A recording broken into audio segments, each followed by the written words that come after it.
Welcome to my YouTube channel Kabile Gyan. आज के basics of mathematics में हम लोग रेशनलाइजेशन सीखेंगे। रेशनलाइजेशन जो कि आपका कैलकुलेशन में कहीं ना कहीं इंपॉर्टेंट रोल प्ले करता है। ओके, तो हम लोग देखेंगे कैसे रेशनलाइजेशन प्रोसेस किया जाता है। ओके, तो बिना टाइम वेस्ट के हम लोग समझते हैं रेशनलाइजेशन प्रोसेस कैसे करते हैं। रेशनलाइजेशन पर आने से पहले कुछ बेसिक बातें आप देख लीजिए जो कि आपका बहुत ज़्यादा इंपॉर्टेंट है, बच्चे इसमें फंसते हैं। तो देखिए, यहाँ पर √2 है और ये आपका √2 है। इसका मतलब सेम नंबर आपका रूट में दिया हुआ है। तो जब सेम नंबर रूट में दिया हुआ है तो आप बिल्कुल इसको अलजेब्रा के जैसा समझ सकते हो। अलजेब्रा में बहुत जल्द आपको पढ़ाऊंगा, ठीक है, बताऊंगा। तो √2 प्लस √2 को जोड़िएगा तो इसको मान लीजिए 1 है, ये भी 1 है, तो 1 + 1 क्या होता है 2 होता है, और साथ में √2 आपका लग जाएगा। यानी ये दोनों ऐड कब हुआ, जब आप दोनों का दोनों सेम स्क्वायर रूट था, ठीक है ना, सेम रूट में था। यहाँ पे देखिए √2 - √2 कितना होगा, 0 होगा, 0 होगा, ठीक है ना। ओके, सेम था तभी हो गया। अब √2 को मल्टीप्लाई करेंगे तो कितना हो जाएगा, 2 हो जाएगा। जब सेम नंबर रूट में हो और मल्टीप्लाई हो तो रूट हट जाता है, 2 आ जाता है।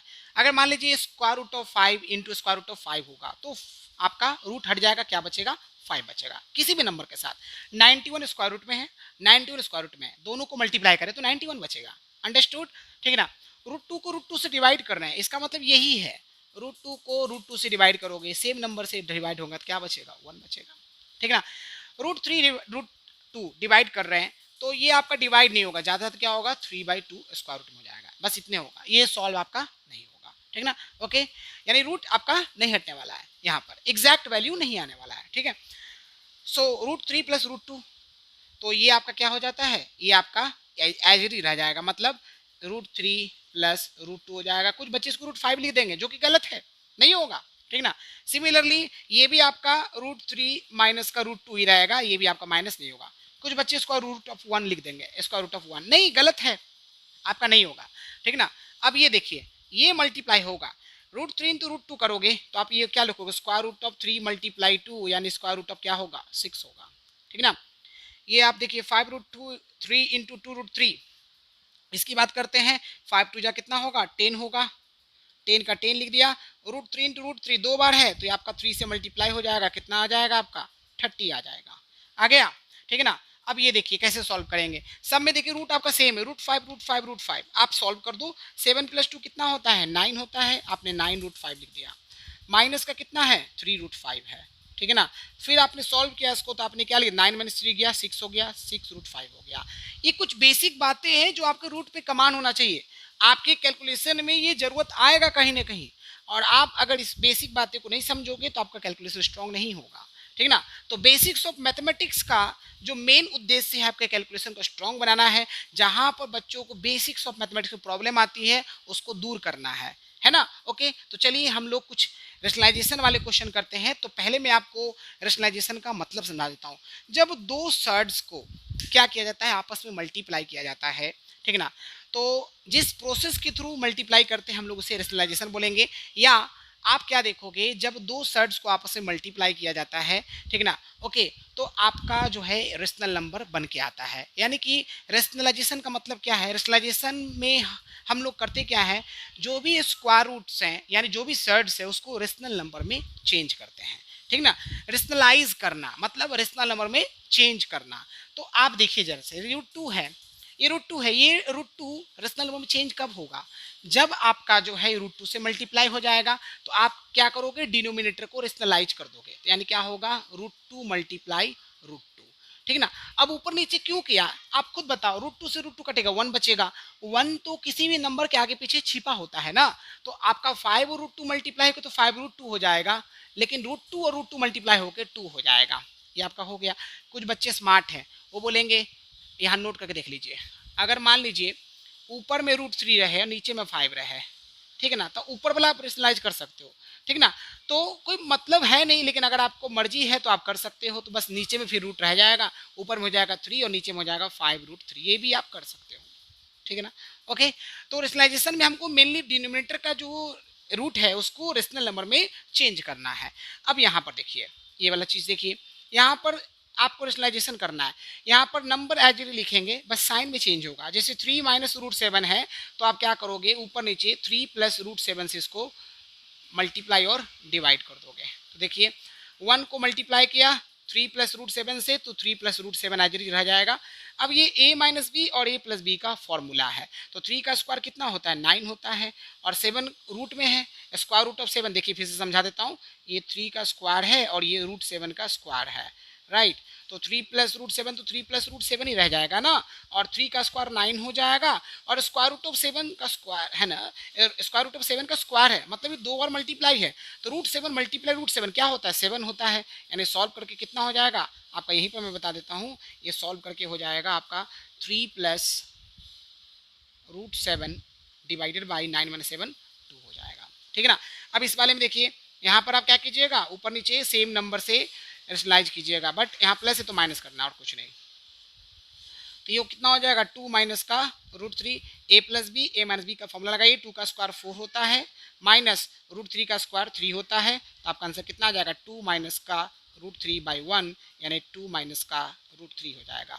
आप एक यहाँ पर ट्रिक भी सीख सकते हैं, अगर 1/2 प्लस रूट 3 है तो हमेशा सॉल्व करके 2 माइनस रूट 3 आएगा, अगर 1/2 माइनस रूट 3 है तो 1 बाई आपका सॉल्व करके 2 प्लस रूट 3 आएगा। बट ध्यान से देखिए, यहाँ पर सब में नहीं ऐसा होगा, आपको ध्यान रखना है कि डिफरेंस 1 हमेशा आना चाहिए, तो आप मन में ही कर सकते हो, 2 का स्क्वायर 4, रूट 3 का स्क्वायर 3, तो 4 माइनस 3 कितना हुआ 1 हो गया, इसलिए मैंने ऐसा बोला, ठीक है ना। ओके चलिए, अब एक आखिरी क्वेश्चन हम लोग देखते हैं रेशनलाइजेशन का, इसको कैसे सॉल्व करेंगे। तो आप क्या करोगे, सबसे पहले जो भी नीचे का दिया उसका आप रेशनलाइजेशन कर दो, तो 4 माइनस का रूट 5 डिवाइडेड बाई 4 प्लस का रूट 5 मल्टीप्लाई 4 माइनस का रूट 5, 4 माइनस का रूट 5। सिमिलरली यहाँ पर 4 प्लस का रूट 5, 4 माइनस का रूट 5 मल्टीप्लाई 4 प्लस का रूट 5 और 4 प्लस का रूट 5, ठीक है ना। ऊपर में नंबर सेम है तो इसको आप लिखोगे 4 माइनस रूट 5 का क्या होगा, ये होल स्क्वायर होगा, और नीचे में a plus B, a minus B मतलब 4 का स्क्वायर माइनस का रूट 5 का स्क्वायर हो जाएगा, राइट, ठीक है ना। सिमिलर यहाँ पर भी देखिए 4 प्लस रूट 5 का क्या हो जाएगा, ये होल स्क्वायर हो जाएगा, और ये हो जाएगा आपका a माइनस बी, ए और a प्लस बी है, यानी 4 स्क्वायर माइनस का रूट 5 का क्या हो जाएगा स्क्वायर हो जाएगा। आप इसको सॉल्व करोगे, a माइनस बी का होल स्क्वायर यानी 4 का स्क्वायर 16 हो जाएगा, माइनस का 2 है भी 4 2 जा 8, 8 रूट 5 हो जाएगा, फिर प्लस का साइन रूट 5 का स्क्वायर करोगे तो 5 हो जाएगा, फिर उसके बाद ये a स्क्वायर यानी 16 माइनस का रूट 5 का स्क्वायर करोगे तो 5 हो जाएगा, फिर प्लस का साइन देंगे सेम तरीके से 4 का स्क्वायर 16 हो जाएगा, ठीक है ना, और फिर प्लस का साइन देंगे 4 2 जा 8 हो जाएगा, 8 रूट 5 और प्लस का कितना हो जाएगा 5 हो जाएगा, नीचे में आपका सेम होगा 16 माइनस का 5 होगा, ठीक है ना। अब आप देखो सब का एलसीएम ले लोगे तो 16 माइनस 5 कितना होता है 11, यहाँ भी 11 बचेगा, यहाँ भी 11 बचेगा, ये हो गया कितना 16 और 5 कितना हो गया आपका 21 माइनस का 8 रूट 5 हो गया, प्लस का साइन दिया, यहाँ भी आपका 21 और प्लस का 8 रूट 5 हो जाएगा, 8 रूट 5 से 8 रूट 5 चला गया, 21 21 मिलके बन गया 42 डिवाइडेड बाई 11 हो गया। अब आप इसको मिक्स में चेंज करो, डेसिमल में चेंज करो, जैसा क्वेश्चन का डिमांड है, ठीक है ना। तो जब आप इसको चेंज करते हो तो 11 4 जा तो नहीं होगा, 11 3 जा होगा, तो कितना बार में जाएगा 33, और 33 में 9 जोड़ना पड़ेगा ना, तभी आपका हो जाएगा ये 11 3 जा 33, 33 और 9 कितना होता है 42 होता है, यानी कि 3 होल 9/11 आपका आंसर आ जाएगा। 9th के क्लास में एक चैप्टर है रेशनल एंड इरेशनल नंबर, उसमें आपको रेशनलाइजेशन टॉपिक है ना, उसी का मैंने क्वेश्चन आपको समझाया है। तो यहाँ पर एक बेसिक बातें जितना भी रेशनलाइजेशन का है वो मैंने आपको सारा कुछ समझा दिया है। हो सकता है कि कुछ बातें जो है आपके दिमाग में आ रही हो तो आप उसको कमेंट कर सकते हो सकता है कि कुछ बातें मेरे दिमाग से स्किप हो गया हो जो मैंने यहाँ पर नहीं बताया हो, तो मेरे तरफ से जितना हो सकता है मैंने आपको पूरा देने का कोशिश किया है।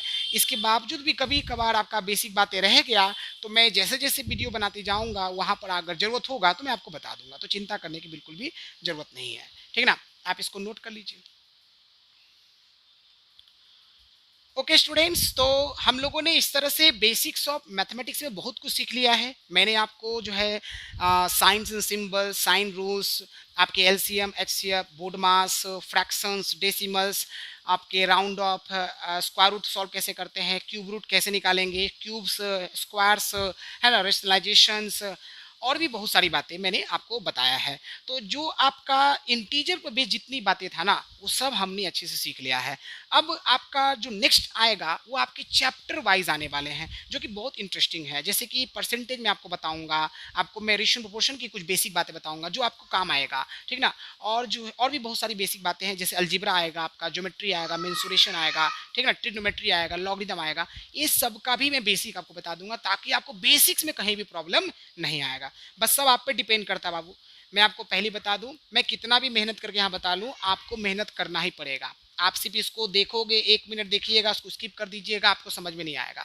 अगर सच में आप अपने मैथमेटिक्स को अच्छा करना चाहते हो, तो आप जो है मेहनत करना शुरू कीजिए। बिना मेहनत के नहीं कुछ होगा, मेहनत तो करना पड़ेगा। मैथमेटिक्स में जहाँ पर आपको बेसिक का नीड है, आप उस टॉपिक को समझिए, ठीक ना। किसी बच्चे को सारा बेसिक प्रॉब्लम नहीं है, किसी को छोटा सा बेसिक प्रॉब्लम है, वो उस बात को सीख सकता है। जिसका बहुत ज़्यादा मैथ्स कमजोर है, वो बेसिक सारा देख सकता है और बुक से अपना क्वेश्चन प्रैक्टिस करेगा, क्योंकि बिना प्रैक्टिस के मैथ्स अच्छा नहीं होने वाला है, ठीक है ना। ओके, सो बस इतना ही, हम आज के लिए इतना ही रखेंगे, ठीक है ना। Okay, thank you.